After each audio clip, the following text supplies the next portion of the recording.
Okay, so I'm curious how you guys would answer this question for me. All right, I want you to think about this for a second.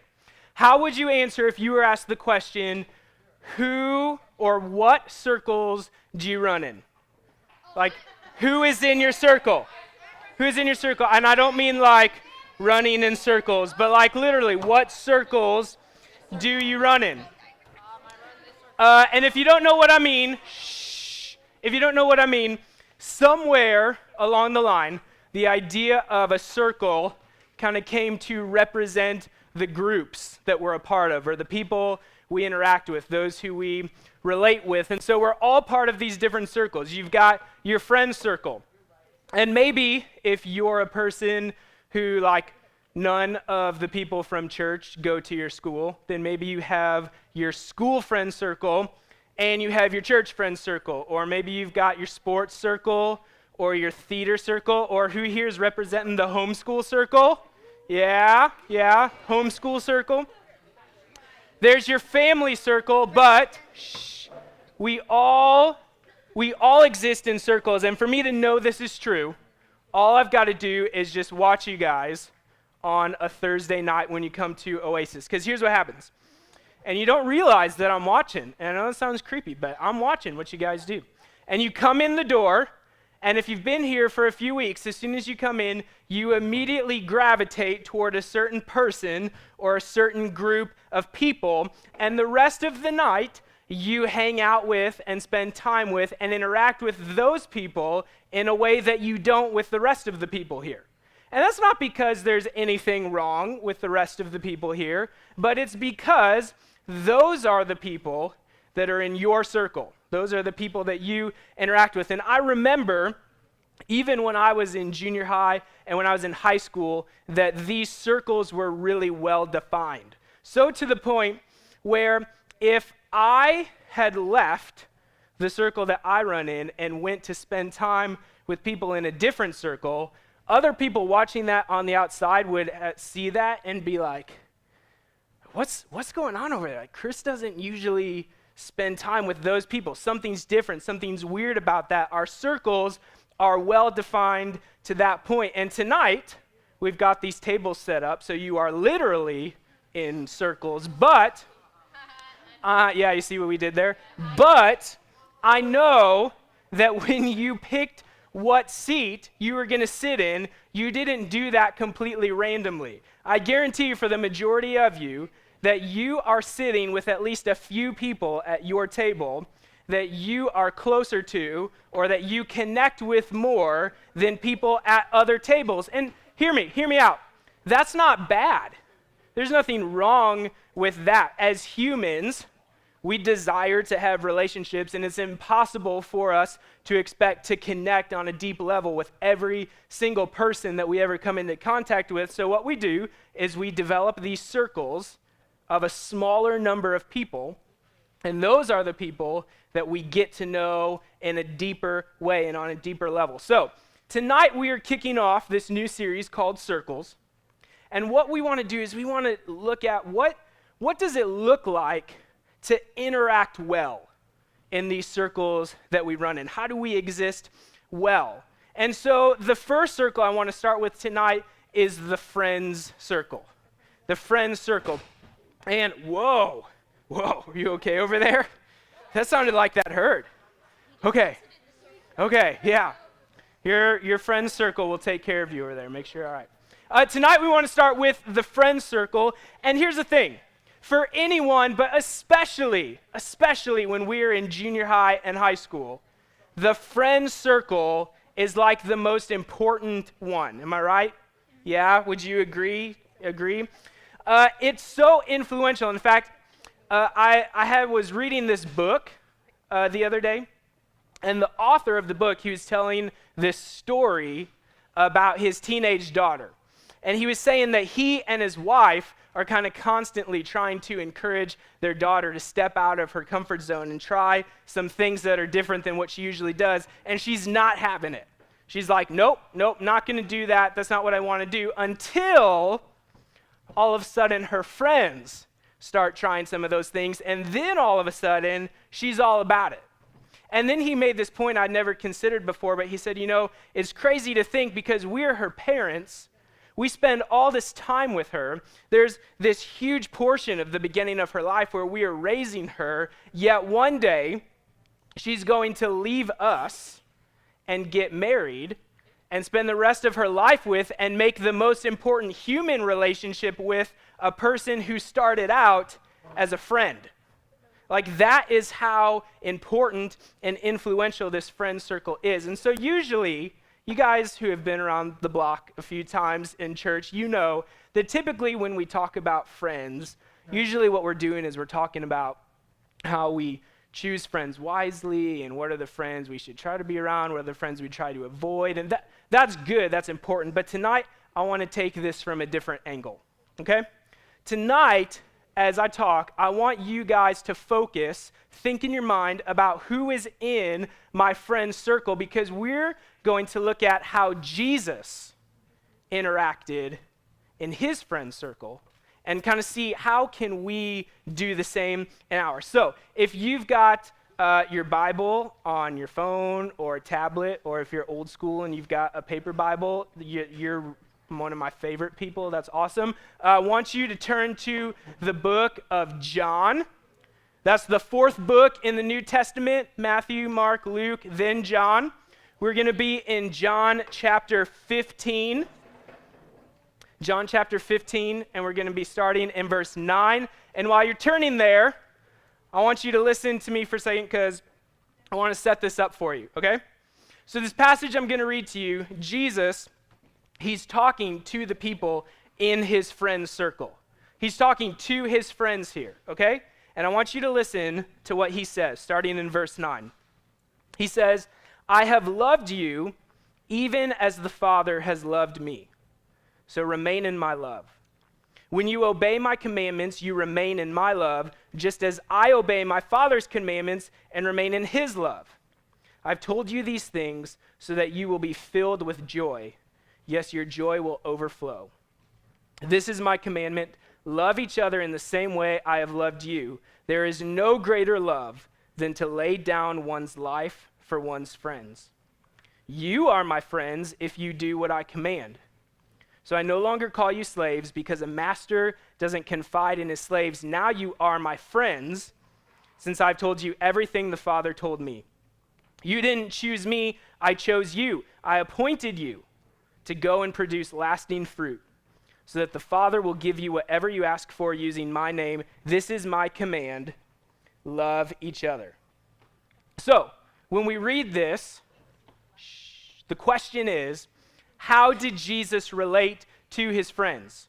And I think there's a few things that really stand out to me in this passage about how he did that. First thing, and if you're taking notes on your phone or on your arm or wherever, here's some good things to write down so you can remember, okay? The first thing, Jesus showed his friends who he was.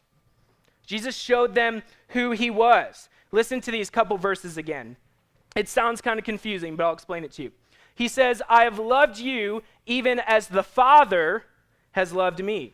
So remain in my love. When you obey my commandments, you remain in my love, just as I obey my Father's commandments and remain in his love. I've told you these things so that you will be filled with joy. Yes, your joy will overflow." And then in verse 15, he says, "I no longer call you slaves, because a master doesn't confide in his slaves. Now you are my friends, since I told you everything the Father has told me." Now, I don't know if you caught it. I tried to emphasize it some, but Jesus does a lot of talking about the Father in that passage. And in some way, and you really see this when you read through the book of John, Jesus is saying that he and God are like equal, are one and the same. And so he's saying these things that are like, as the Father and I, you and I. And so Jesus is showing that he has this close connection with God, and in some way, obeying Jesus and loving Jesus is the same as obeying God and loving God. And this is like a big deal. Jesus is showing them who he is. And here's what's really crazy. If you were to exist in this time period that Jesus existed in, the view that a lot of people had of God or the gods was this idea that the people, humans, were just like slaves to the gods, and they just did whatever they said just to try to keep them happy so that bad things didn't happen. And Jesus comes in and he says, that's not what this is like. He said, I don't call you slaves. Instead, I call you friends. And so Jesus is revealing to his friends what God is like, who God is. And what's really crazy is Jesus says that if you start to get this, if you start to understand who he is, that in some way you're going to experience this extreme amount of joy to the point of it overflowing. So Jesus, he's showing his friends who he is so that they can experience joy. They can experience true life. And the second thing that Jesus does for his friends is he tells them hard things. He tells them things that are hard to hear. And so I started this passage in verse 9. But if you were to read a little bit before that, you would see Jesus, he's still talking to his friends, and he's talking about this idea of a plant that has branches that grow fruit. And so in order for these branches to grow, they have to be connected to the source, that they receive water, they get nutrients, they can grow fruit. And he's saying if you're not connected to the source, your branch, it's not going to grow fruit, it's going to wither away, it's going to be cut off. And so here's exactly what he says. He says, I am the vine, you are the branches. Those who remain in me and I in them will produce much fruit. For apart from me, you can do nothing. Anyone who does not remain in me is thrown away like a useless branch and withers. Such branches are gathered into a pile to be burned. But if you remain in me and my words remain in you, you may ask anything you want and it will be granted. When you produce much fruit, you are my true disciples, and this brings great glory to the Father. And then in verse 14, he says, you are my friends if you do what I command. You are my friends if you do what I command. So Jesus showed his friends who he was, but he also tells them hard things. And this is the case throughout his entire time he spends with the disciples. The entire time he's with his circle of friends. And again, he wants them to experience true joy. He wants them to feel what it's like to truly live. And so he's willing to tell them hard things. And so he says, hey, if you remain in me, if you have a relationship with me, if you obey the things I command, if you follow me, if you produce fruit, if you start to look more like me, you are going to experience true joy. But he also says, if you're not doing those things, you're going to be like this branch that withers away, that's not good for anything. And that's not easy to hear. It's not easy to hear, you are my friends if you do what I command. If you follow what I've told you, then you are my friends. It's not easy to hear. If you don't do this, you're like the branch that withers away and you get cut off the tree because you're a dead branch. That's not easy to hear. But Jesus cared so much about the friends in his circle that he was willing to tell them hard things because he wanted them to experience this true joy. So, Jesus as a friend, he shows them who he is, he tells them hard things, and finally, he sacrificed for them. Here's what he says in verse 12 again. This is my commandment, love each other in the same way I've loved you. There's no greater love than to lay down one's life for one's friends. So Jesus, he's talking about how he loves his friends, and he says there's no greater way to show love to your friends than to be willing to lay down your life for them. And his disciples didn't know this at the time, but we who have read the end of the story, we know that literally Jesus, he's going to go to the cross and he's going to very literally die for his friends. And that is how he displays the greatest demonstration of friendship. And then he rises from the dead, and that is how we receive salvation. But what's really cool about this is he's talking to his friends, but this sacrifice that he makes isn't just for those few people in his circle. He's talking to all of us, that all of us have been sacrificed for by Jesus. And that if we follow Jesus, that in the same way we are invited to be part of this friend circle. So, Jesus related to his friends by showing them who he was, telling them hard things, and also by sacrificing for them. So, what does it look like then for us to exist in our friend circle like Jesus? First thing, we got to show them who Jesus is. We show them who Jesus is. Remember, Jesus showed his friends who he was because he wanted them to experience joy. He wanted them to experience what it's like to truly live. And if you are a person who follows Jesus, you get this. You know that when you experience Jesus for the first time, that it changed everything for you. That Jesus changes everything for us. And so you should want to introduce him, to show him to the friends in your friends circle. And that looks like a couple different things. First, you should be living like you actually know who Jesus is. So when you think about how you live in your friends circle, can they look at you and see Jesus? Do they look at the way that you act around them, the way that you live your life, and are they being shown who Jesus is? And if not, maybe you need to reconsider not just how you're acting around them, but how you are living your life in general. But also this goes beyond that by actually talking to your friends about Jesus, to tell them who he is, by inviting them to come to Oasis, to come to your small group, so they can hear about Jesus, so they can feel what it's like to exist in a large circle of people who follow Jesus.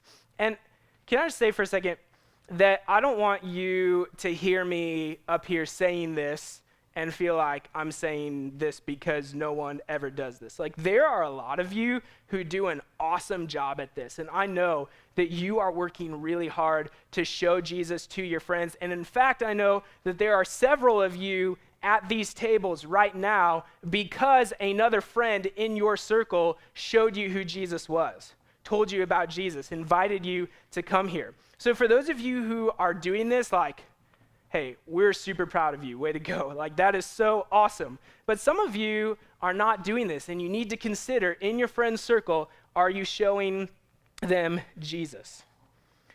The second thing in our friend circle is we have to be willing to tell our friends hard things. We have to be willing to tell them hard things. And we looked at some hard things that Jesus told his friends, and I just keep going back to that verse over and over again where Jesus says, I've told you these things so that you can experience joy. Yes, your joy will overflow. Sometimes those things are hard to hear in the moment, but you know in the long run, they're going to be better off. In the long run, it's going to cause them more joy in your life. So do you tell your friend hard things? And I mean like actual hard things. Not like, oh, hey, that sports team that you root for is terrible. They're never going to win anything. Like actual difficult things. I have this good friend. We're still good friends. But when we were in college, we were on this team together where we had to plan some big events for our school pretty regularly. And so there was this one particular event where she scheduled this person to speak on the stage at the event. And the person came up and they shared a pretty personal story. And I won't go into the details, but basically what happened was this person who was sharing the story created a really awkward and uncomfortable situation for the person who was sitting in the audience that story was about, and led to that person feeling pretty hurt after that. And I know that my friend didn't do this on purpose. She wasn't trying to purposely hurt that person. But being part of the team, I really wanted to just let it go. I really wanted to just move on, pretend like it didn't happen. But instead, we sat down with her, and I told her, hey, this decision that you made caused this person to experience this. And because of that, I really think that you need to go create some reconciliation there, and we need to talk about some ways that we don't let this happen again as a team. And that was hard to do, but because of that, our team functioned better. the environment at our school functioned better in the future, and our friendship was strengthened through it. And so when you're thinking about this, here's a couple things that are really important. Like, keep going back to that verse. Is this something that is going to help my friend experience true joy in life? And so, you know what? You walking up to your friend and be like, hey, that outfit that you wore yesterday is so ugly. Like, it is hideous. Okay, don't go up and do that and be like, hey, my youth pastor told me I'm supposed to tell my friends hard things, okay? Like, that's not what we're talking about. That's not going to really affect the joy long-term of your friend. But maybe there are some things that you need to have a conversation about. Maybe you've got a friend who's just constantly lying to their parents, and you're seeing that relationship between them and their parents. That's the circle we're going to talk about next week, just starting to crumble apart.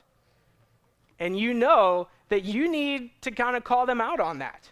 Or maybe you got a friend who's participating in some unsafe behavior. Like, you know that they're in danger. And that's a conversation that you need to have with them. But before you can do this, there's two important things you need to pay attention to. First, you need to have the relational credibility. Like, don't be having a conversation like this with the person that you met for the first time tonight at Oasis. You don't have the relational credibility to call them out on some hard things. Build that relationship. Second thing is you need to have the lifestyle credibility. Okay, can we just get real for a second? Here's the thing. You do not have the credit to walk up to a friend and tell them, hey, you really need to quit doing the things you shouldn't be doing with your boyfriend or girlfriend, when you yourself are doing that. Like, you need to have your lifestyle in check before you are willing to tell your friends hard things. But maybe you've got a friend who claims to follow Jesus, and you know that they are just not living like Jesus. And they need to have a person in their friend circle. Remember that story I told earlier? How he's saying the parents say something over and over, don't listen, but as soon as someone from the friend circle says it, they do. Maybe you are the person in your friend circle that needs to say something for change to happen. So we need to show our friends who Jesus is, tell them hard things, and finally, we need to be willing to sacrifice for our friends. When we look at the life of Jesus, his whole life was about sacrifice and serving for his friends. And he says there's no greater way to show love to a friend than to lay down your life for them. He says that right after he says, hey, this way that I'm showing you love, that's how you need to go out and love other people. So, the same way that Jesus showed love through sacrifice is how we need to love other people. Now, hear me really clearly right now, okay? This is important. Jesus says the greatest way to show love to a friend is to be willing to die for them. He does not say the only way to show love to a friend is to be willing to die for them. So don't think I'm telling you that you need to go out today and sacrifice for your friends by finding a way to die for them, okay? That's not what I'm saying. Sacrifice simply means putting someone else above yourself. So when you think about that, what are some ways that you can serve your friends? And it could be as simple as when you go out to lunch with them, paying for their meal. Or if there's a subject that you do a lot better in than them, maybe helping them with their homework, right? Or maybe, this is crazy, when you hang out with them, you actually let them pick what you guys are going to do instead of only ever doing what you want to do. Whatever it looks like, what are some ways that you can serve and sacrifice for your friend? Guys, Jesus, he was the perfect friend. He's the perfect example of what it looks like to exist in our friends' circle, and he's called us to live like that. So, in just a second here, we are going to go into our time of response. And as we do that, here's what I want you to kind of be thinking through, okay? I want you to be thinking through this week as you go back out into your life, into your friend circle. What are some things that you need to do to be more like Jesus in your friend circle? Maybe you have friends who need to know who Jesus is. And so maybe that's you needing to start living more like you know who Jesus is. Maybe that is you need to invite them here to come hear about Jesus. Maybe you've got a friend in your circle that you just need to have a difficult conversation with. And guys, I know it's hard. It's not fun. We don't want to cause conflict. We don't want to create tension in our friend's circle. But maybe it's finally time for you to have that conversation with a friend where you say, look, you need to tell your parents this. And if you don't, then I'm going to have to tell your parents this because I care about you. Maybe there's a difficult conversation you need to have this week. Or maybe you just need to think about what is the way I can serve my friends this week. Like I've been making it way too much about me. I've been being selfish. But the band's going to come up on stage. We're going to sing a song together. And as we are taking this time to worship, I just want you to think about how can I exist more like Jesus in my friend's circle this week?